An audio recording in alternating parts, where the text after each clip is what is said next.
بسم اللہ الرحمن الرحیم۔ السلام علیکم ورحمۃ اللہ وبرکاتہ۔ اللہم صلی علی محمد وعلی آل محمد۔ قاضی کے پاس دو آدمی ایک مقدمہ لے کر آئے۔ ان میں سے ایک کا کہنا تھا، جناب میں روٹی کا ٹکڑا اٹھائے گھر کی طرف جا رہا تھا کہ چلتے ہوئے رستے میں اس شخص کی دکان کے پاس سے گزرا۔ یہ اپنی دکان میں دہتے کولوں پر کباب بھون رہا تھا۔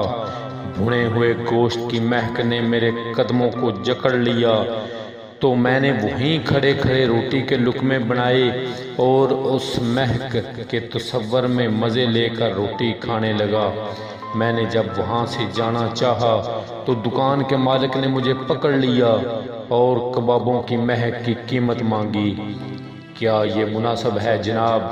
قاضی نے دکان کے مالک سے اس بات کی تصدیق کے بعد کہا، بالکل تم اس خوشبو کی قیمت لینے کے حقدار ہو، اور اجر کی مقدار ہمیشہ کام کے برابر ہو تو انصاف ہوتا ہے، لہذا تم طے کرو کہ اس مہک کے لیے کتنا چاہتے ہو۔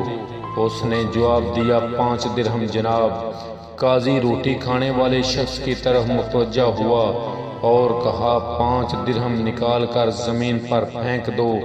اس آدمی نے ایسا کیا اور اپنے درہم یکے بعد دیگرے پھینکے، حتیٰ کہ زمین پر درہم گرنے کی آواز سب نے اچھی طرح سن لی۔ قاضی نے دکان کے مالک سے کہا، کیا تم نے 5 سکوں کی آواز سنی ہے؟